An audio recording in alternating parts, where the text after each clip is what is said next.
Bismillahirrahmanirrahim. Assalamualaikum warahmatullahi wabarakatuh. Mahasiswa pendidikan Islam Indonesia dimanapun Anda berada, apa kabar Anda semua?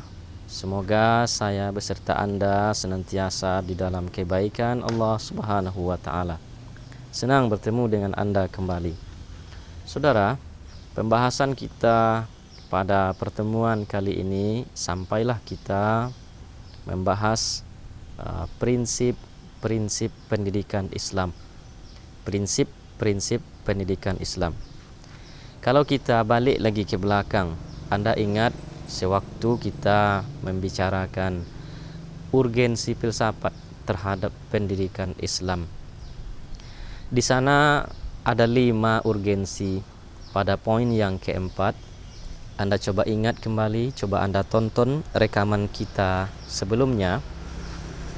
Yang keempat, urgensi daripada filsafat terhadap pendidikan Islam adalah untuk menggariskan prinsip-prinsip yang dipegang di dalam menjalankan pendidikan Islam. Untuk menggariskan prinsip-prinsip yang dipegang di dalam menjalankan pendidikan Islam.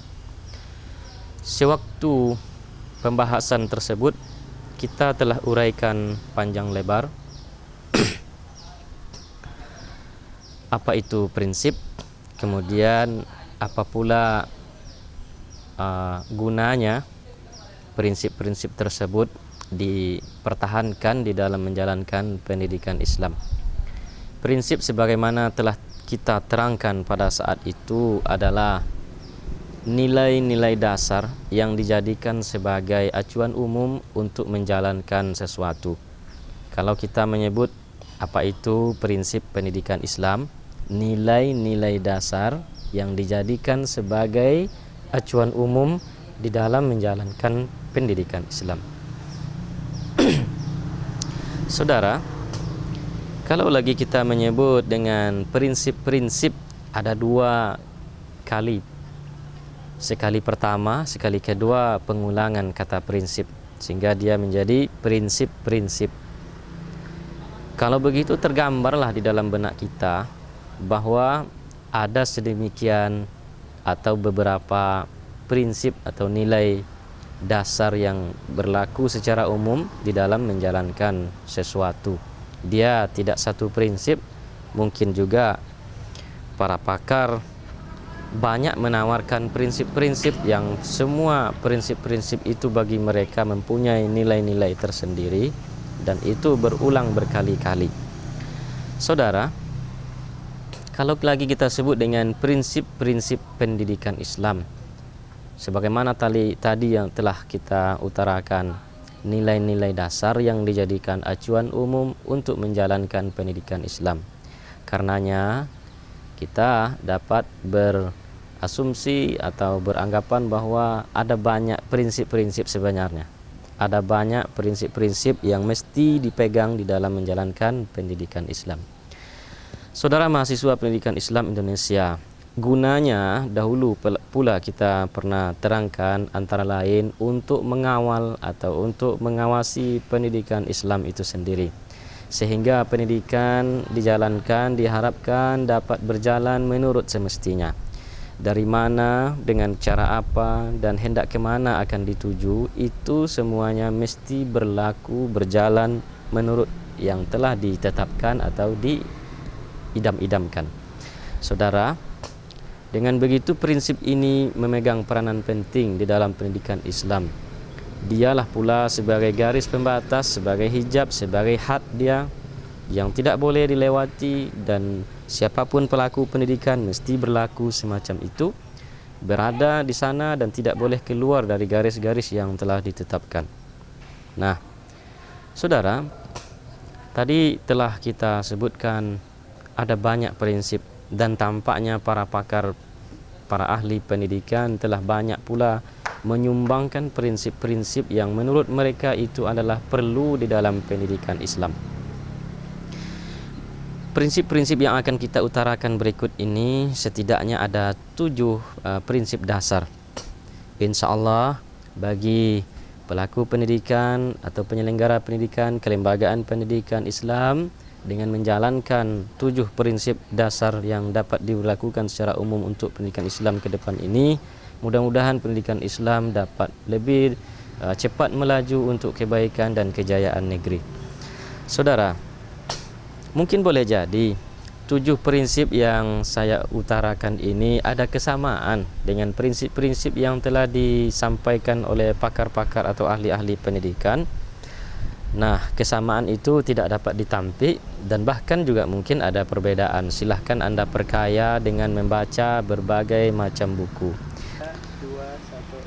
7 prinsip ini yang akan saya jelaskan kepada Anda ini mungkin boleh jadi ada kesamaan dengan apa yang telah diutarakan oleh para penulis, para ahli pendidikan, dan silahkan Anda baca pada berbagai buku. Dan 7 prinsip ini pula saya jelaskan kepada Anda adalah merupakan hasil daripada telaahan saya terhadap beberapa prinsip yang telah banyak kita lakukan penelitian, bacaan, telaahan kepada prinsip-prinsip yang telah dibuat oleh para ahli-ahli itu. Saudara, prinsip yang pertama namanya prinsip keutamaan. Dan ini pada banyak buku juga kita temukan. Yang saya maksudkan dengan prinsip keutamaan ini adalah bahwa pendidikan dijalankan, mesti dipahami sebagai tugas dari Allah. Lalu dilakukan dengan cara yang Allah kehendaki, bertujuan untuk menggapai ridho Allah Subhanahu wa taala. Ini prinsip yang menjadi ruh dari seluruh prinsip-prinsip pendidikan. Siapapun dia pelaku pendidikannya, apakah dia sebagai subjek seperti pengajar atau dia sebagai objek si pembelajar, dia menjalankan pendidikan tersebut adalah dengan kepahaman, berangkat dengan kepahaman bahwa pendidikan tersebut adalah tugas dari Allah Subhanahu wa taala. Guru mengajar, dosen mengajar, dengan pandangannya, dengan kepahamannya bahwa itu adalah tugas dari Allah Subhanahu wa taala, tentu dia bekerja dengan seikhlas mungkin. Dia akan datang tepat waktu, pulang pun setelah waktu selesai. Dia mengajar dengan bahan ajar yang tidak sedikit pun terpisah dari yang Allah inginkan. Seluruh materi ajar, sebagaimana Anda telah mengikuti rekaman kita ini pada perspektif pendidikan Islam, materi ajar dan perspektif yang digunakan semestinya sesuai dengan nilai-nilai Islam. Begitu pula dengan siswa atau mahasiswa. Mereka belajar dengan penuh sukacita sebab dia pandang bahwa dia sedang berkewajiban menyelesaikan kewajiban dari Allah Subhanahu wa taala.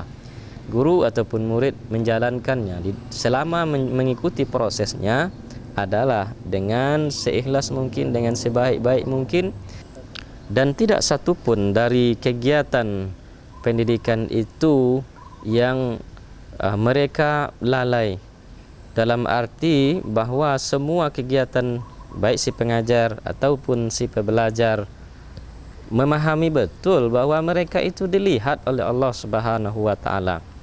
Murid-murid tidak melakukan kecurangan, apatah lagi gurunya saat ujian misalnya, karena dia pandang adalah sebagai tugas dari Allah Subhanahu wa taala, di sana ada kejujuran.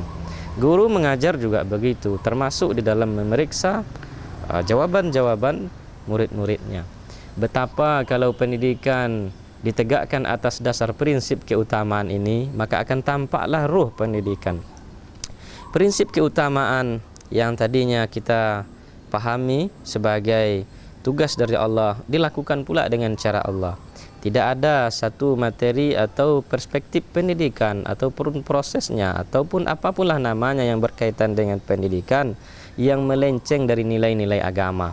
Begitu dimulai pelajaran dimulakan dengan menyebut nama Allah, dalam pelaksanaannya senantiasa bertasbih, begitu selesai menyebut alhamdulillah, bahkan ditutup pula dengan doa-doa yang telah biasa dibaca oleh para imam-imam kita atau doa-doa yang sesuai dengan hadis, bahawa mereka mendapatkan ilmu hendaknya bermanfaat dan minta dihindari daripada ilmu yang mudarat.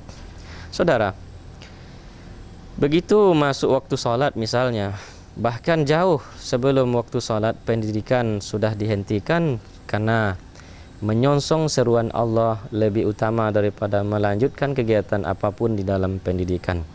Kadangkala ini membuat hati kita miris. Azan dikumandangkan, proses belajar mengajar tidak berhenti juga. Bahkan ada alasan atau dengan pendidikan tersebut dilanjutkan dengan dalih sedikit lagi materi tanggung.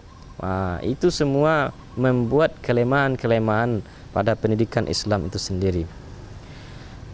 Tidak saja sekedar berbicara pelaku pendidikan baik subjek maupun objeknya, begitu juga perangkat keras dan perangkat lunaknya, suasana kampus yang nanti akan kita bicarakan dalam prinsip nuansa Rabbani, lingkungannya, tata ruangnya, semuanya mesti mendukung kepada prinsip-prinsip keutamaan ini.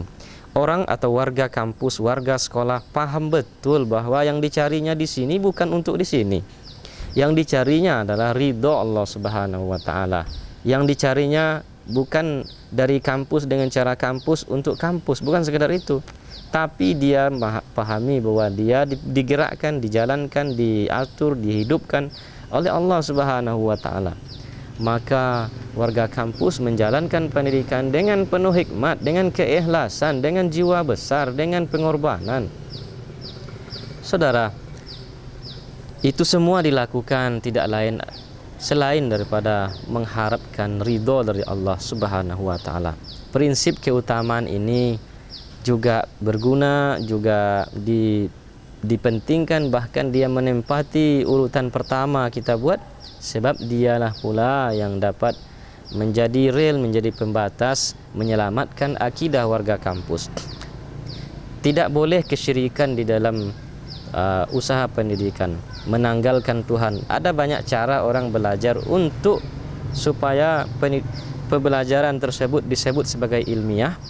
Itu ada sikap-sikap menanggalkan kepahaman sebelumnya, termasuk menanggalkan tauhid. Maka ini adalah salah besar.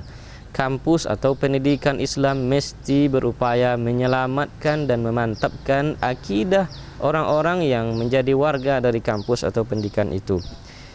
Pendidikan inilah semestinya terdepan dalam upaya membersihkan ibadah dari bid'ah, memperbaiki akhlak. Karena di sini berkumpulnya orang-orang yang baik-baik insya-Allah, berkumpulnya orang-orang yang mau belajar dan mengajarkan kebaikan. Sebab itu prinsip keutamaan ini adalah, sekali lagi saya tegaskan, jantung dari pendidikan. Tanpa prinsip ini, niscaya pendidikan itu akan roboh. Tanpa prinsip bahwa tidak dipahami pendidikan dari Allah dengan cara Allah untuk menggapai ridho Allah, maka pendidikan akan semeraut. Dia tak lebih daripada kerangka-kerangka manusia yang dipersiapkan untuk merekayasa manusia untuk manusia pula. Nah, itulah pada kebanyakan kita melihat tidak lebih dari sekedar kesibukan pendidikan. Ada belajar mengajar, ada evaluasi, ada gedung dan lingkungan. Tanpa menghiraukan prinsip-prinsip keutamaan ini, pendidikan Islam akan hancur. Maka dia juga sama bagai robot-robot yang sekolah. Maka dia sama bagai orang-orang yang tak berakidah. So itu kita berlindung kepada Allah Subhanahu wa taala, hendaknya ke depan pendidikan Islam geliatnya lebih baik lagi, lebih maju lagi, terutama lebih tampak lagi nuansa keislaman di sana. Sebab pendidikan tanpa ruh, maka pendidikan itu adalah kosong. Bagaikan badan tanpa ruh. Disebut dalam Al-Quran betapa banyak orang kafir sebenarnya yang punya badan, tapi ruh keimanan mereka tidak ada. Maka mereka bagaikan mayat-mayat yang hidup. Jangan sampai kita yang telah diberi akal, yang telah diberi hati ini tak menggunakan kekuasaan akal, tak menggunakan hati yang diberi oleh Allah, yang karenanya pula kita bersekolah. Sebab kalau kambing, kalau binatang, kalau hewan, dia tidak punya akal, dan mungkin juga mereka tidak punya hati. Sebab itu mereka tak perlu sekolah.